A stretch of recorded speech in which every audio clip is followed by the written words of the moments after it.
Drop it.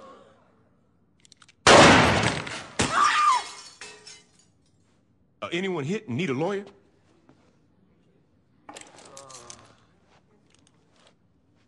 Shit. About time your burnt ass woke up. You okay, Johnny? Yeah, aside from almost getting sent to the chair, I'm fucking great. There's really no way to talk about Saints Row 2 without at least mentioning another small game first, so let's just get that out of the way right now. Saints Row 2 is not Grand Theft Auto 4. There, I said it. The production values of Saints Row are lower across the board. The cutscene direction is rougher, the graphics are not as polished, and it just doesn't have the same insane detail that the GTA series is known for. With that said, that's perfectly fine because Saints Row 2 is not trying to be Grand Theft Auto. Whereas GTA took a much more serious, Scorsese-like approach, Saints Row is completely over the top. For example, one of the side missions puts you on a flaming ATV, and you have to keep hitting people to add time to your dwindling clock. I don't know what your Friday nights are like, but flaming ATVs rarely show up in my life. At any rate, the complete zaniness is actually Saints Row's greatest strength. It found a niche, and it's exploiting it to its fullest effect. But this wouldn't mean much if the game itself sucked. Thankfully, that's not the case. The events take place directly after the first Saints Row, which had a rather explosive ending. You play the same character, but thanks to the modern wonders of plastic surgery, you can completely customize your look. The customization is very extensive. Face, clothes, etc., and you can even pick different accents, which is pretty impressive when you consider that all of the numerous lines of dialogue had to be recorded multiple times. That's what I always say. I ain't messing around this time.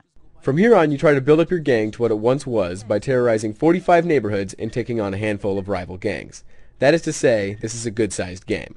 It works how you expect an open-world game to work, so no surprise there. As a neat bonus, you can get perks for beating missions, things like health bonuses or a new fighting style. The gunplay is completely free aim with an over-the-shoulder view for more precise targeting. This aiming might be a little clunky for some people who are used to auto-aiming, but I didn't have much of a problem. And while it's functional, the melee combat is a little janky. The animations simply aren't fluid, so sometimes characters look like awkward teenagers trying to dance for the first time. The artificial intelligence demonstrates some behavior that regresses even further than that, as enemies will occasionally stand there totally unaware of your presence, despite you being 6 inches from their face. The game also has a few issues graphically. Cars have a habit of fading in and disappearing at weird moments, characters can get stuck in objects, there are aliasing issues, and there are still open world problems like buildings popping in and frame rates that dip every so often. Even still, the game does look good, just not great.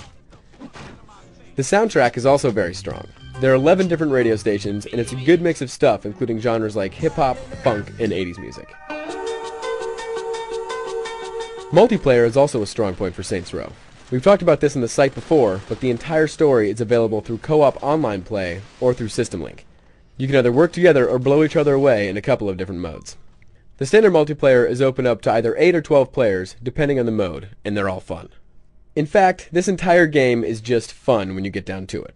It's well written, the voice acting is kept at a high quality, and the missions are enjoyable. It may not be Grand Theft Auto, but don't let that keep you away. There is more than enough reason for GTA's less serious, wacky nephew to deserve your attention. For the full written review, head over to IGN.com.